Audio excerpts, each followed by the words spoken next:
matter how you did business online last year. Blog. Interruption marketing is dead. Interactive. The blog has become my fastest way to test. Last year's history. Blog Interactive 360, presented by RPM Success Group.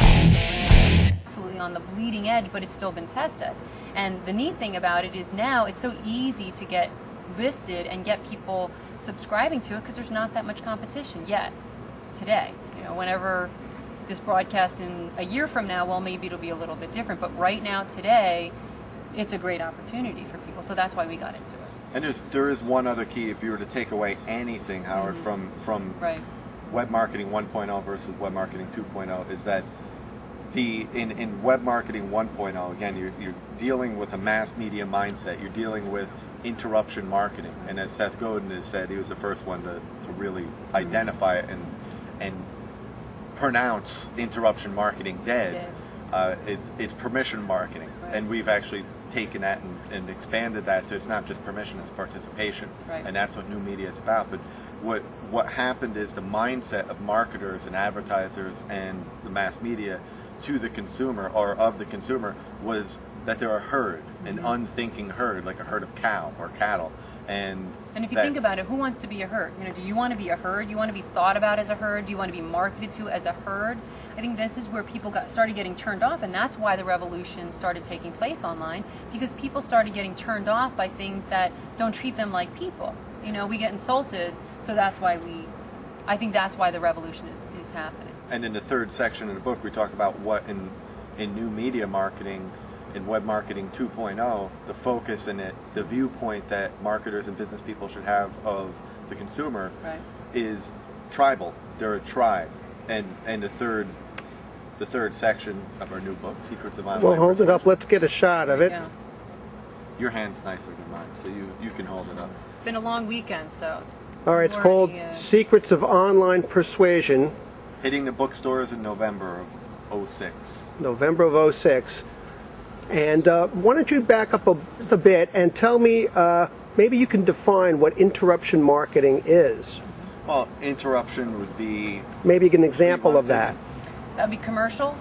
That would be spam. That would be when you're reading through your email and someone that you don't know is interrupting you. And sometimes even email in general, because email, you're typically going there because you want to get things done and you want to get work done. But when people are getting bombarded with all of these messages, they're creating filters for, say it's your e-zine or your emails in general. Now they're putting them in a filter, so now they don't want to be interrupted in the middle of their day, oh, you've got mail, by a newsletter. So they filter it, they put it in a filter, and what happens is once you put it in a filter, it's kind of like if you put it in a filing cabinet, what happens? You put it in a filing cabinet, and if you don't see it, it's gone. You never really go to it to look at it. And that's what happens with a lot of people in interruption marketing, is that we create filters. If you think about that, Americans are getting 3,000 to 10,000 messages slammed at them, whether it's commercials, magazine ads, radio ads, spam, emails, just emails in general, all going at them. We have to create filters in our minds, and subconscious filters and influence filters, and also physical filters. So that's what you have to think about, is what are the filters that people are creating, and then how do you usurp that? So with blogging, people are saying, okay, every week or every day, depending on what type of blogs they subscribe to, they go to their RSS reader, they read their blog, or they listen to their podcast at a set time. It might be that they listen to their podcast while they're going to work, or maybe at the gym, they're listening to their favorite podcast. So you want to think about what are people doing and how are they organizing and structuring their time? What's happening? What's the revolution? How are people restructuring their day so they can take their time back and not be interrupted? So that's a little bit of how habits, and that's what we want to look at. What are people's habits, and how can we collect mind share and get the habits where they're looking at our podcast, your podcast, before your competitors are? And that's why we look at it as an exciting time to start podcasting, because there isn't really that much competition, if at all, in a lot of industries and niches. So you get on it now, you collect mind share, and what happens? When you have a habit, it's hard to break, right? Bad or good.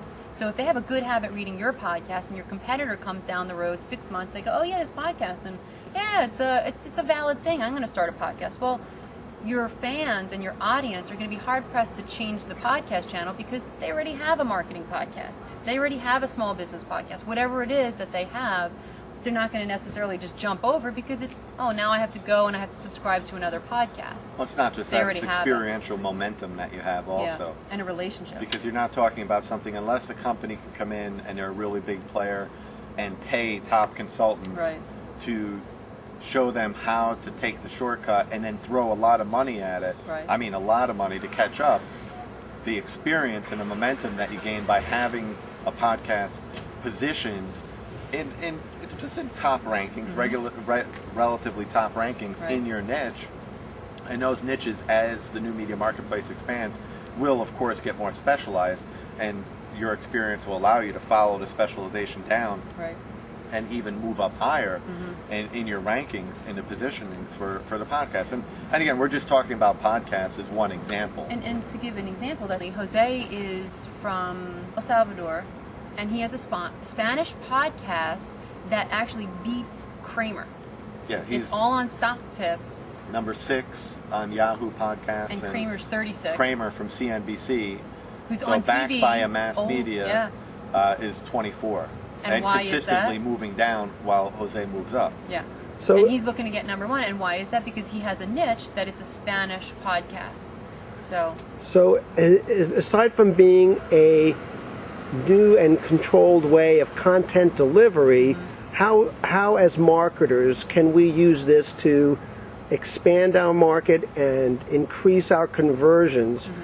Do the standard mind motivators and psychological triggers still apply, or is there a new way of looking at that, a new way of integrating that into the content delivery mechanism? should we reveal our There's- Russian mobster friend? That Yeah, I mean, Yeah. the short answer is yes. It's the psychological triggers and the persuasion tactics and strategies are still used, but they're used in a different way.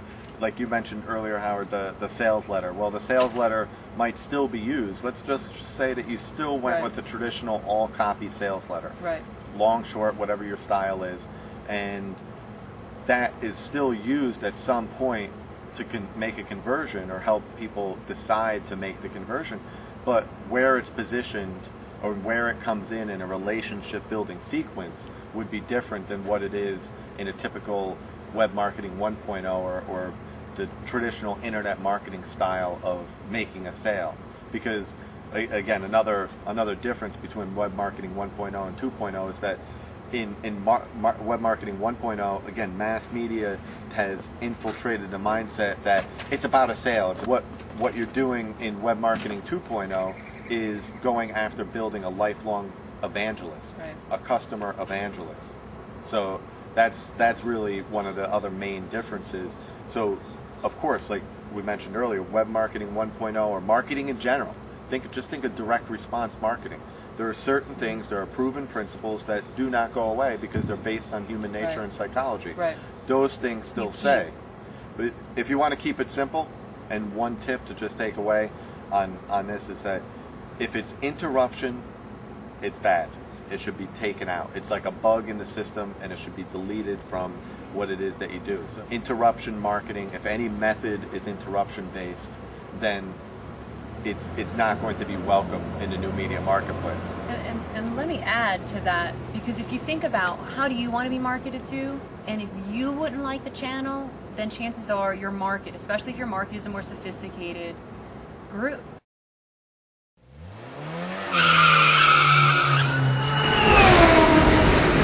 Doesn't matter how you did business online last year. Blog. Interruption marketing is dead. Interactive. The blog has become my fastest way to test. Last year's history. Blog Interactive 360. Presented by RBM Success Group.